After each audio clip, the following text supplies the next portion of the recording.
président ba Rwanda lobi akoya koyanola mona mboka pola makambo ya lobaki akoya koyanola to sengi ce que alinga koyanola to sengi aya na Masina aya na Changu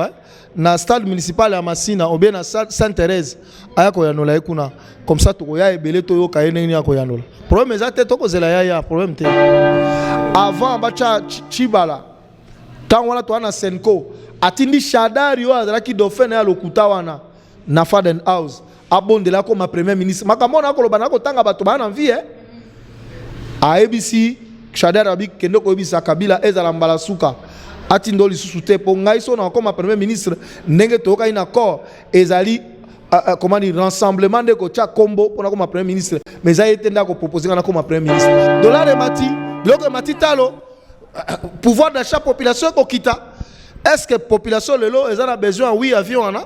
avion ngo yoko somba na bana ba ko matango bato ba na pouvoir d'achat te oko futa bango soki $60 billet avion soki longba ko nika ki kwiti pamba soki $280 yoko futa mu $60 ba avion no ko memango pona nini bo yosiko ozi pouvoir na kingakati oza redevable na kingakati yango no moni tango kaka ba fandisi na kiti wana ba déficit pour réchauffer yango mbongo à l'état azui mpepo akei ko luka ndenge nini akobikisa bato kingakati esika pa soki pouvoir tango ko kende kuna beni bato bako kufa l'inondation partout mbongo ba fonctionnaire bako futa mate. Donc nous avons affaire à une bande de jouisseurs qui ne sont là que pour na kolia komele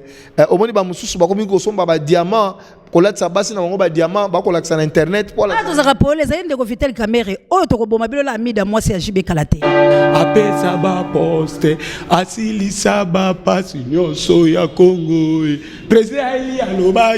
alobaki tolelate alobaki tolelate oto zelaye président to zelaye apesa ba poste apesa misala asili saba pasi nyoso ya président ili Martin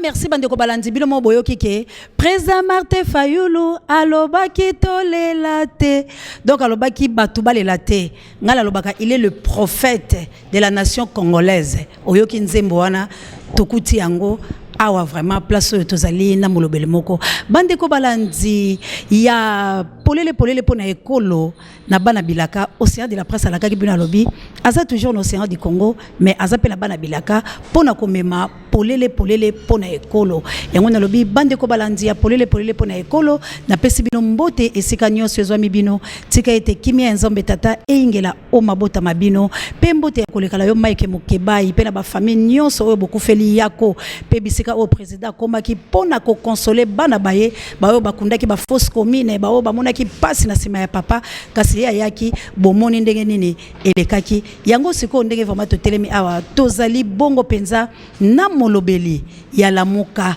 pe mokonzi monene na kati ya SID parti moko o ezali bongo ya bana Congo ya président Eli Martin Fayulu Madidi bino moko bomona ye pona yebi boza déjà yako sepela mbote papa mbote maman océan de la presse mbote na balandi nyonso ya polele bonne année vraiment bandeko bonne année na bino vraiment oyeuti epai ya papa Adrien bino no so boyebi papa na ngai vraiment awa tolobaka mingi kaka polele tozoloba polele po ezali bosembo pamba te manso mazali komona na awa penza tolingaka te tozala bato tolate maneti po tolobaka Kongo ezali malamu te kasi tozokene mbala moko na maloba oyo mwana mboka Bemba Gombo oyo biso nyonso toyebaki ete azali moko na kati ya lamuka pe azali moto o ayaki pona ko sikola ekolo Congo na 2006 atako asepelaki na aloba na biso ete il a accepté l'inacceptable donc andima eloko oyo akoki kondima te na vie na ye kasi boni ye asangani lisusu na Zambien pona ko banda ko finga coordonnateur na biso ete azali na mayele te a retiré maloba kitoko oya lobike guerre contre Rwanda sikoyo yo ozali moko pe ya porte-parole ya lamuka pe mokonzi monene na kati ya SID oziyambi yango lolengeni. Merci maman Océane eloko liboso na koloba d'abord tozako féliciter courage ya coordonnateur ya lamuka mwana mboka Adolphe Muzitu, parce que alobi tout haut et loko ba congolais nyonso balobaka tout bas. Félicitations pour le courage politique wana, parce qu'à un certain moment dans une émission à polele il faut que le ba polele, il faut que le ba polele. Alors biso nakati la muka toko bunda po na ko garder unité ya la muka.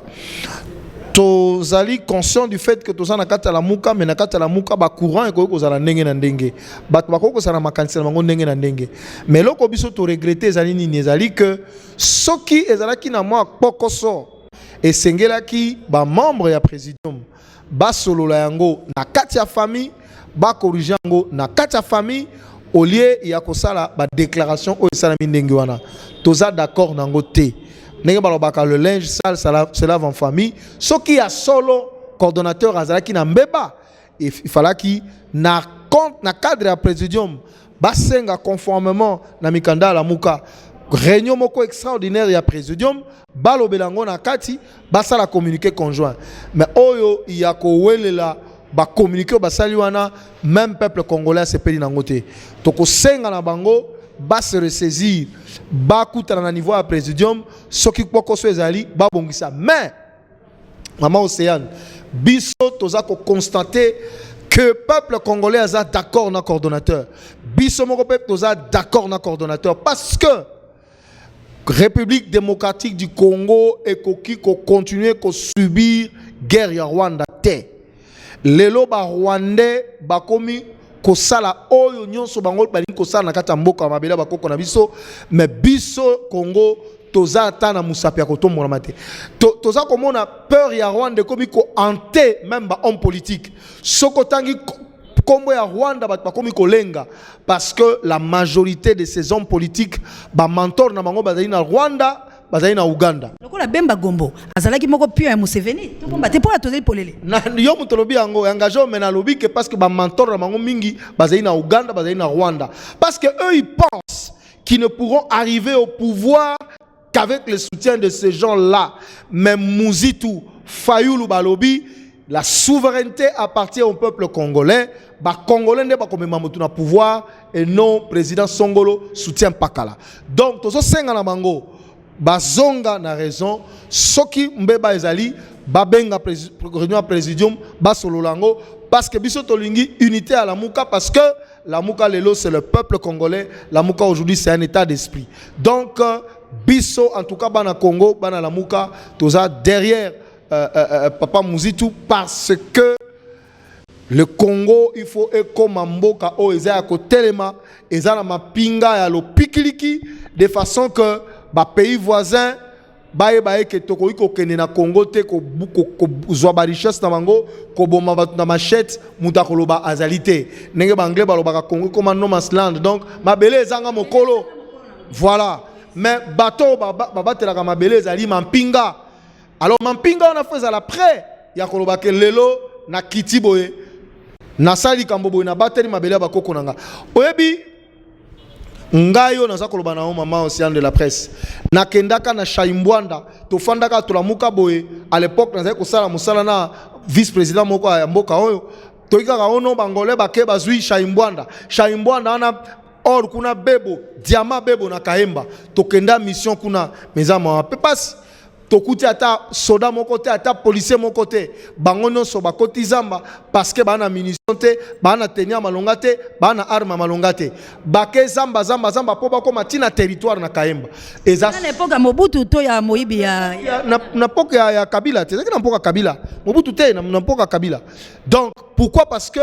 armée na biso ezali ya makasi te, ezali armée infiltrée bakonzo bana kati armée ba respectaka commandement moko te oyo azaka mibeko utaka na Rwanda, oyo atosaka uti na Uganda, oyo atosaka uti kingakati. Finalement armée ezo komona lokola armée, mais armée ya malonga ezalité. Donc le premier Muzitu alobi il faut to bunda d'abord un tozwa pouvoir ezali légitime. Pouvoir légitime wana et organiser finance à l'État et organiser pouvoir à l'État, parce que pouvoir à l'État tous en kita on a mis solo et permettre de mettre en place une armée forte, moderne, dissuasive. de façon que ba voisin na biso avant la mukana tonga kota na Congo à réfléchir na nous deux fois. Hein, na lobali kambwana Kagame akolala la muki ba réfléchir deux fois avant que le kota na Angola. Po ebi que so akena Angola kuna okota mapinga bo pikiliki akosala nyonso ani kosala te. Mais biso na Congo awa balobaka na français ba frontière poreuse. Bato bako kota nde balingi bako bimande balingi nkita mboka eko bimandenge lingi et puis bako ibaka nkita te bakomi ma azalite ba ibaka nkita te bakomi ko sasabiso na machette na be pasora lokola bambisi mama. En tout cas, bravo au coordonnateur Muzitu. Objectif na biso ezali wana que tous en armée à makasi de façon que ceux qui tous en mapinga wana mama océan de la presse Rwanda yango moko ekubanda kolenga olie kota kana moyibi bongo et bakozwa na avion bakiti na aéroport andili ba eto signer na bango ba corps de coopération olie ba kota ka bazui coltan bazui or bazui nyoso bazanango bakei po batonga mboka na bango. Merci bandeko coordonnateur Papa Muzitu. Tout peuple congolais sauf Batuti na Bahutu na bandeko ya protocolaire Oyebilomo Boyebi nommé par Joseph Kabila, Bangonde Bazali contre. Mais peuple nyoso, tozali derrière Malobanao parce que tosi tolembi konyokola peuple congolais. Kasi peuple balobi boye. Balobi maman océan de la presse, yo ozalaka na président Tambokindaka. Kasi lelo tozi président tozi moko ya molobeli, ya lamuka pe ya mokonzi munene na kati ya YSD. Il y a président Eli Martin Fayulu pe parti moko o eza la République démocratique du Congo. Ba imboka Congo balobi boye. Ba sengi la président Eli. Tango akopesa meeting na ye atanga kombo ya Bemba te. Atanga pe kombo ya Moïse Katumbi te Zambien. Peuple congolais elongoli bango la lamuka pamba te bango bazali sima ya Hippolyte Kanambe pe bazali sima ya Kagame pe Museveni. Siko maloba wana zongisela peuple po bazali kolanda yo po monoko ya océan de la presse kasi maloba ya peuple congolais. Non, d'abord, message, merci, message à peuple, et puis ça m'y pas mon konjamboka, et puis ça m'y pas n'angaïté, donc message wana eko komelaye, mais ngai en tant que moko balobeli à la muka, ce qui to zongi na maloba coordonnateur à la muka, biso toi ko prôner unité à la muka, to lingi ba leader nyon so base à la bomoko. C'est vrai ata na famille maman océan, boko so ezanga kate, ata na libala, boko so ezanga kate, bato balati la pété hein. Boko se zanga kate toko meka ko bongisa de façon que bandeko bazonga nzela toko benga na motote toko finga motote même message o epesa me pa mokonza mboka toko komisa message na e mais wana ezali avion ngamo na pesi coordonnateur alobaki toko travailler pour na unité à la muka biso no toko senga batu no subazana makanisi boko pour makaniso ezali ya kobatela mabele ya bakoko na biso ya kobatela bandeko na biso. Voilà. Mwana mboka papa Adrien Molobeli omoni teke soki to bandi ko kelenga pena kota la peuple po ete la zalaka pembe la peuple la bazali ko nyo kwa malelo soki to lobika ka tozali ko batela bango po ete ata ko libala makambo ezalaka te tala lelo likolo ya ko batela esika nini Kabila asali biso na mwana mboka Félix oyo amelaki mbondo oyo tozalaki na ye asukisi maloba lobi toka bonate mais lokola biso to lobi lamuka ezali état d'esprit pona nini to batela badongolo meso tango nzakomba azali ko bimisa bango poasa boyeke bazali bato malamu te ko zala nzinga na président Eli Martin Fayulu Madidi bino bozali ko bomba bango pona nini seki bozali ko bomba pepe toko boma peuple te tobi que peuple naza mokonzi obi biso toto saka peuple mingi maman océan peuple nde akokata likambo na biso baso baka peuple indéfiniment te balobaka na français okoki kokosa bato tu peux mentir un peuple un moment mais pas tout le temps. C'est un adage français. Donc, okoiko zoba peuple lelo, moko zoba e mikolonio sote. Peuple nde akosuki sa makambo oyo. Likambo ala muka, likambo ba leader abala muka. Peuple akolandela moko na bango. Akotala nani o aza sima ba intérêt na ye. Akotala nani o akobundela bomo ina ye. Au moment opportun, le peuple va prendre sa décision. Ce n'est pas à Fayulu de mettre les gens hors de... en fait, Kobengana moto, to Muzitu Kobengana moto, mais le peuple, Oazali Kolo Alamuka, na moment venu, Maman Océane, Akocha moto na moto nesikanaye. Bande ko balandi peuple oyo ezape molobeli na bino Bemba Gombo maloba oyo tika ekomela yo tozali ko tosa mama e bazai ba poeta zalaki la biso na aéroport kasi yo Bemba ko meka ko posa la te otanga kombo ya lamuka pe na peuple soko ko seli boma ko koma beni bande ko ya beni balobi bakolia yo ndenge otutaki batula maboka wana tika maloba wana ekomela yo pamba te bango balobi banyokwi ba fausse commune bakundi bango babomi bango nzale zali ko boma bango minere na bango ezali ko kende epai ya Kagame pe min or na biso ekeye pa Museveni kasi bino pona to kene ko bundala bato wana coordonnateur alobi tout ce que les gens disent tout bas que tout ça la guerre na Rwanda ndenge ndeko Zakari alobaka la mikolo ezali ko ya entre guillemets pour atangaka kombo ya moto oyo ayaki lisusu ko zala lokola moto la bango mais pas bimisa ki eloko wana boni obemba yo boy po mama na azali angolais to ko solo yango na mikolo mizali ko ya kasi to ki mambango penza tango yo zali ko loba bato bakomona mama yemo lolenge kani etondi na mvula bisika ba bébé bazali to yo ki petata mokonze ekolo alobi ba avion ezali ko ya to yo ki pe likambo ya 6 millions kasi boni ba fonctionnaire ata ko kwanga te na fete uti koleka ata ko loko pete ba futi bango te kasi makambo wana ya ko defa to pe ko banga FMI lokola lobaki budget ezali moke bi atombola la bodef sepso bambongo oyo ya ko defisa kaka Félix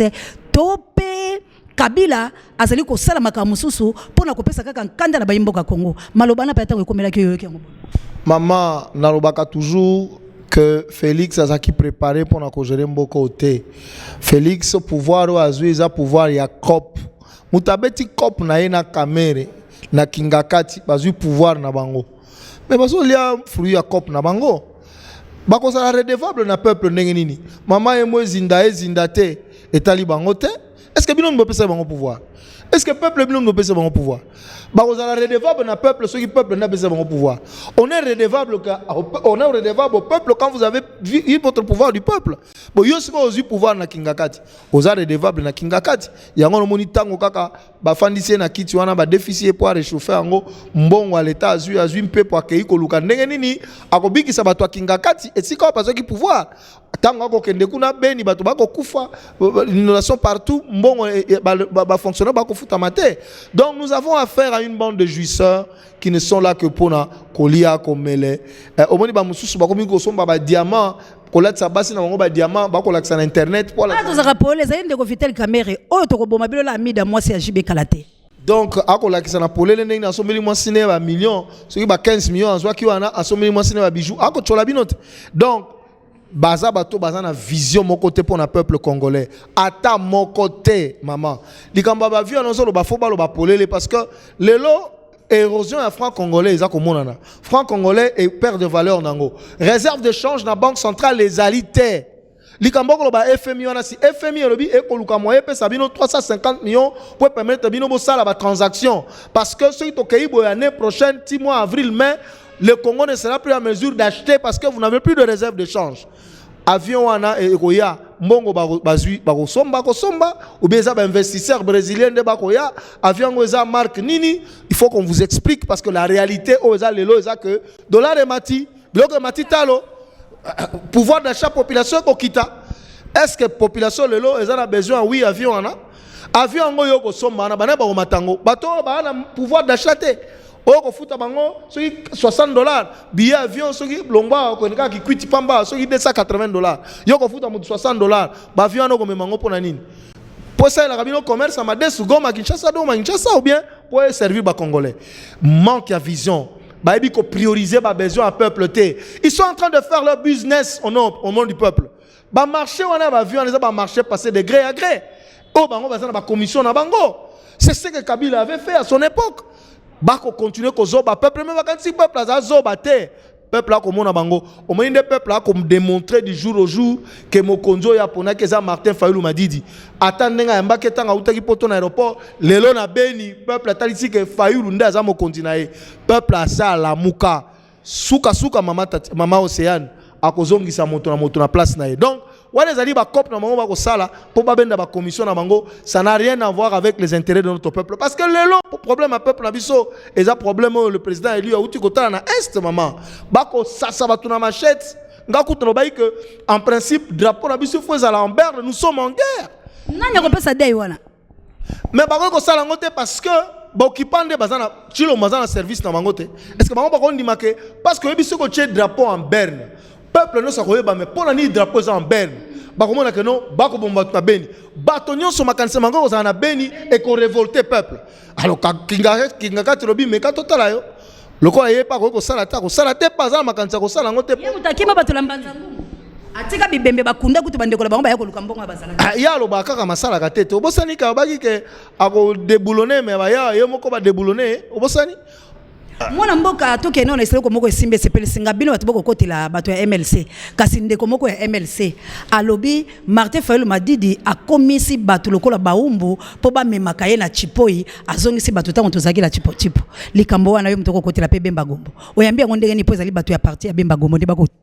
tuka Martin Fayulu Madidi omoni bato bafana mingi na poto bakoma na maganti mingi ya poto yango to biso ngo bazongi Congo il faut bazwa ta ba buku ya ba culture na biso ba yokola bamona ndenge biso zali ko vivre chipo euta na poto te chipo ezali awa ezali signal ya bokonzi omoni chipo ezaki ba komema bankumu tango peuple alingi yo oza mokitani ya bankumu peuple alobi ke yo mokonzi alingi yo peuple ye moko asali yo chipo pa komema ona chipo ezali symbole. Il y a unité, il y a symbiose entre mon continent et peuple naïe. Fayulu senga ki basa na mameme na chipoita, senga pe basa chipoita, basala ki en ayeba kutute peuple mo ka s'organiser pour na les acquis démonstration. On met les signification mususu. Président biso to pona ki ezaye bino bozu bokonzi wana boyibi yango. Mais biso peuple to récupérer bokonzi wana tala to chena tipoi to laksi bino ke mokonzi na biso yeyo yango eko swa bango. Parce que tant qu'on commet esclavagisme, mais esclavagisme, c'est lorsqu'il y a contrainte physique. Est-ce que contrainte physique, c'est ça qui? Est-ce que Fayulu Ozaki film ou abeti batobi o tchanga na chipo? Non. Ezali geste moko spontané à peuple pour na kolakisa bolingo et pas mo kondinae. Donc c'est cette interprétation là qu'il faut avoir. Bande koana il faut nde balobaka na lopoto ba détropicaliser raisonnement na bango. Parce que baza pena ba congolais ba ebike eza symbole ya bonkumu nde na mboka na biso amemaka biso bana mongo ngana mongo biso pa biso to memaka bankumu na chipo pona kolasa ke biso peuple to lingi yo ne mo kontina biso symbole ya pouvoir yango to tcho na chipo et ça n'a rien à voir avec l'esclavagisme parce que bande kona bako kanisa ndenge mindele bayaka ba moni ndenge bato ba komema ba kontina chipo bango ba komi ko beta bato fimbo ba ngona chipo te wana interprétation ya mindele. Mais na bokoko na biso atake bato moindo eza symbole ya pouvoir symbole ya bolingo peuple azanango epa nkumu na ye ndelo ko peuple congolais atalisa ki epa Martin Fayulu baka mibale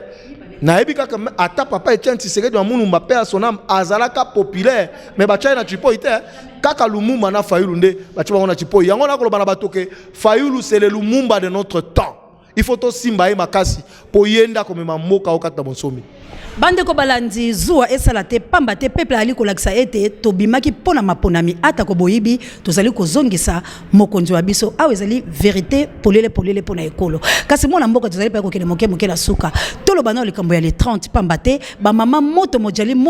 communauté musulmane mama aja assalamu alaikum ba balobi ba ko telema mokolo wana pona kolakisa la bato ete bango ba boy makambo oyo pe azali na message moko na kotuna na suka les 30 ekozala boni pour être peuple congolais azali kozala les 30 na ba mama ya moto mojali communauté musulmane assalamu alaikum nabi maman océan de la presse les 30 kozala opesi mbwa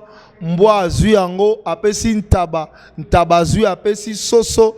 apesi na libata ekozala putulu ekomata makala pe mati po mokonzi mboka ako sakola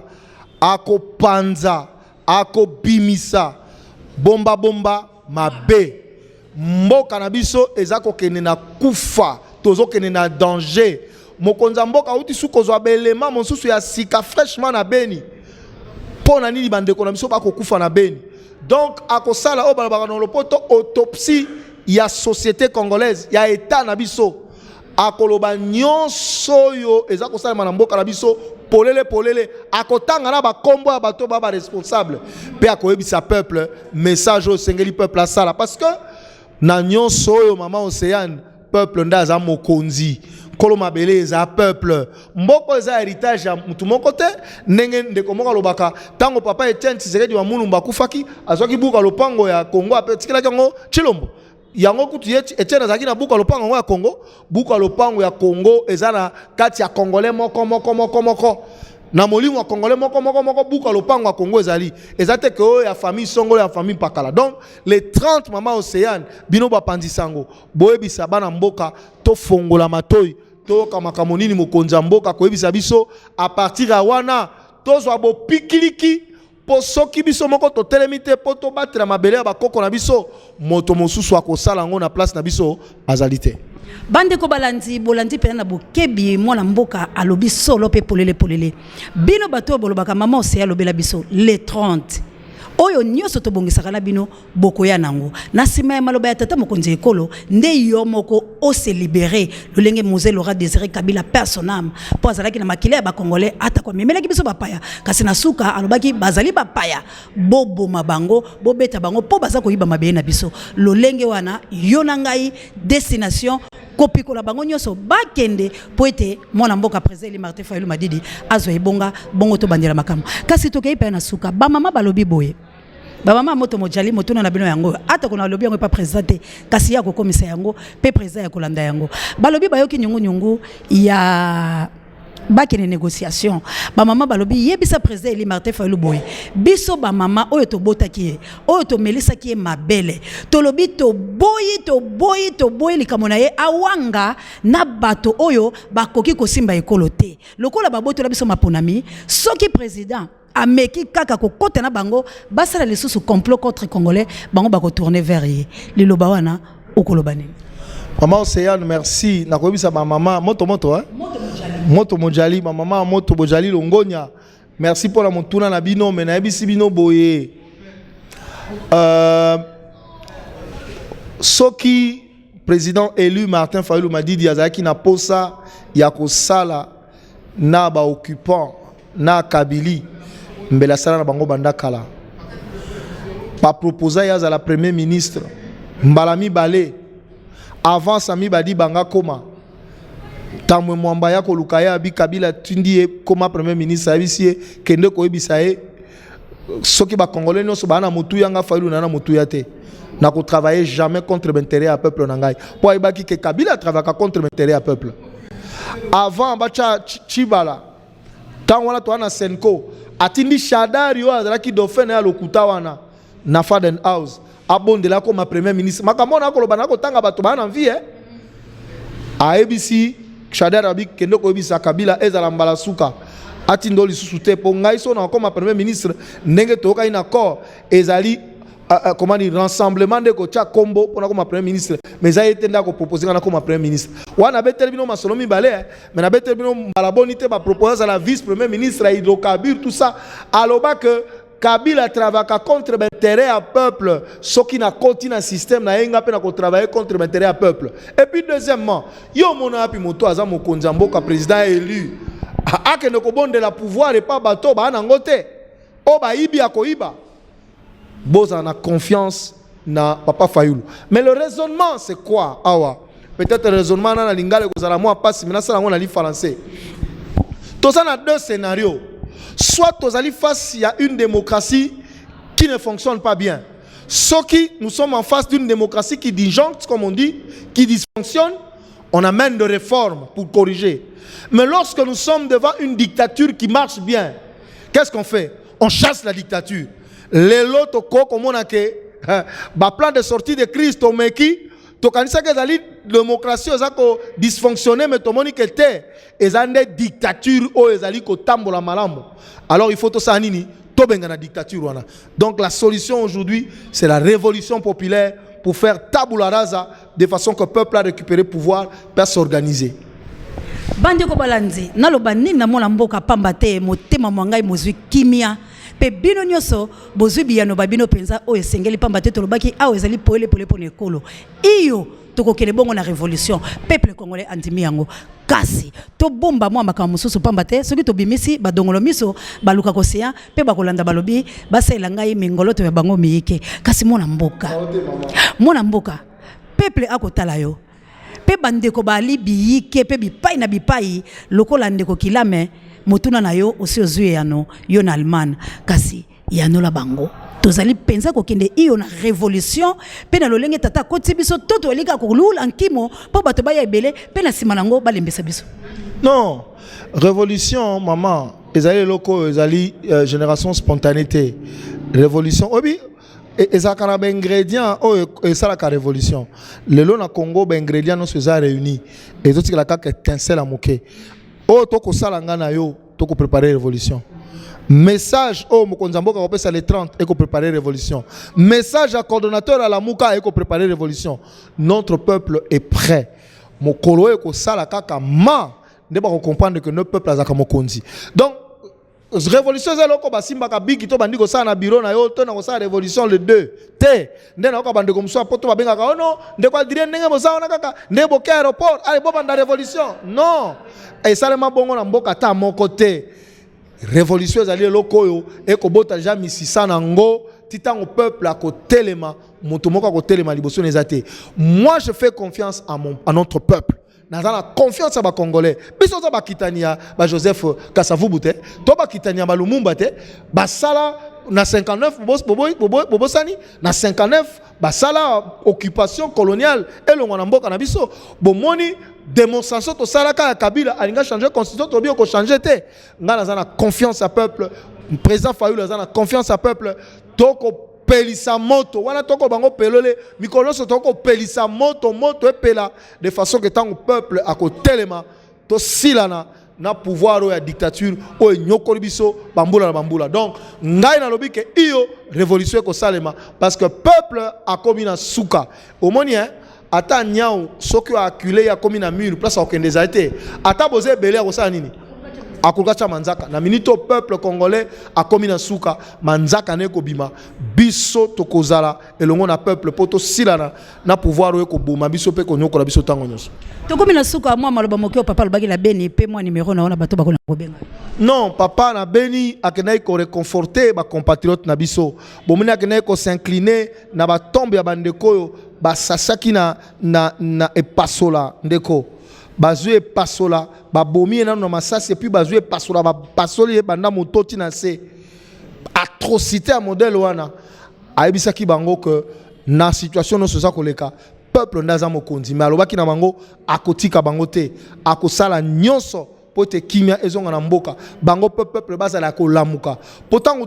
toko telema biso nyonso soko babi to telemi biso nyonso to telemi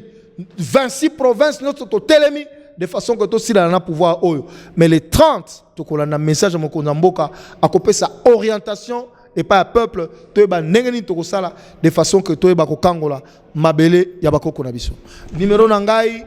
ya téléphone pe ya WhatsApp est simple plus 243 90 288 93 71 donc eza na WhatsApp eza pe na téléphone normal. Bande ko balandi wana to soki sipenza pambate tolobi na bino o tokokai koloba pe ba Kongo nyonso bino so bosepeli pe la ba province iso papa ayenza lesili tolobaki le 30 tokozwa makambo nyonso pe bambako nyonso oyo komema yo na ngai na bonsomi bwa biso kasi yo ndeko otikino lelo ozali kaka kolala tango tolobaka ba taliban ezali bato bazali ko sosola te lokola babemba gombo bali koloba beli kambo na moi sentiment moko boye mako tala pasi ya ba misusu te yango alo moni ete papa Jano aboyaki ko tia un héritage pambate ayebaki mabena ye kasi bande ko balandi totelema